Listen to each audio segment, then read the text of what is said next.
ఇదేమో రవ్వ laddu short video అనమాట. ఇది ఫుల్ వీడియో ఇప్పుడే అప్లోడ్ చేశాను.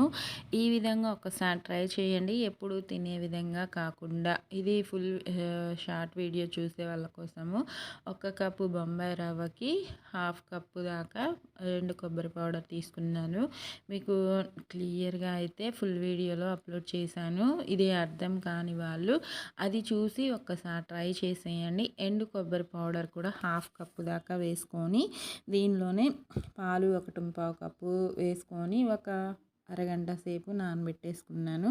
ఇది గట్టి పడిపోయింది కదా ఈ మిశ్రమాన్ని ఇప్పుడు డ్రై ఫ్రూట్స్ కూడా ఫ్రై చేసుకుంటున్నాను. పాన్ పెట్టేసుకొని ఆ డ్రై ఫ్రూట్స్ మీకు ఏవి అవైలబుల్గా ఉంటే ఇంట్లో వాటిని ఫ్రై చేసి పక్కన పెట్టేసుకొని ఇంకా మన ఈ మిశ్రమాన్ని 20 మినిట్స్ చక్కగా లో టు మీడియంలోకి మార్చుకుంటూ ఫ్రై చేసేసుకొని ఇలా పొడి పొడిగా అయ్యేంతసేపు ఫ్రై చేసుకోవాలి.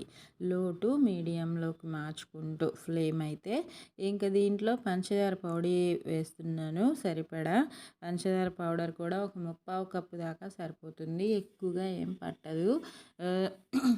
ఆ పొడి కూడా వేసుకొని మనం ఫ్రై చేసి పెట్టుకున్న డ్రై ఫ్రూట్స్ కూడా వేసుకొని చక్కగా మిక్స్ చేసుకొని లడ్డూలా చుట్టేసుకోవడమే.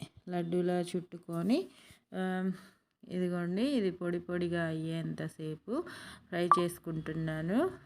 ఫ్రై చేసుకున్న తర్వాత ఆ గిన్నెలోకి తీసుకున్నాను కదా, ఇది క్లిప్పు ముందుకి వెనక్కి అయినట్టుంది.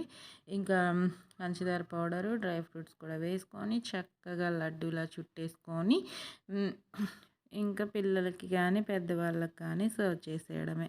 చాలా టేస్టీగా ఉంటుంది. ప్రాసెస్ కూడా సింపుల్గా ఉంటుంది. పిల్లల నుంచి పెద్దవాళ్ళ దాకా ఇష్టపడతారు. ఒకసారి ట్రై చేసి మీకు ఎలా వచ్చిందో కామెంట్స్లో పెట్టండి. నా వీడియో నచ్చితే లైక్ చేయండి. యూస్ఫుల్గా ఉంటే మీ ఫ్రెండ్స్ అండ్ ఫ్యామిలీ మెంబర్స్కి షేర్ చేయండి. నా ఛానల్లో మరిన్ని వీడియోస్ చూడాలనుకుంటే సబ్స్క్రైబ్ చేసుకోండి, ఓకేనా. ఇంకా ఇదిగోండి లడ్డు లాస్ట్ టెక్స్చర్ అయితే ఇది. మీకు అర్థం కాలేదు అనిపిస్తే ఫుల్ వీడియోలో క్లారిటీగానే ఉంది, ఓకేనా. ఆరోగ్యంగా తినండి, సంతోషంగా ఉండండి. Thank you for watching friends. నా వీడియో లాస్ట్లో ఉంది కదా, ఇదిగోండి లడ్డు దగ్గర నుంచి అయితే ఇలా ఉంటుందన్నమాట దీని టెక్స్చరు. మీకు నచ్చిందా, తినాలనుందా అయితే త్వరగా చేసుకోండి, తినండి.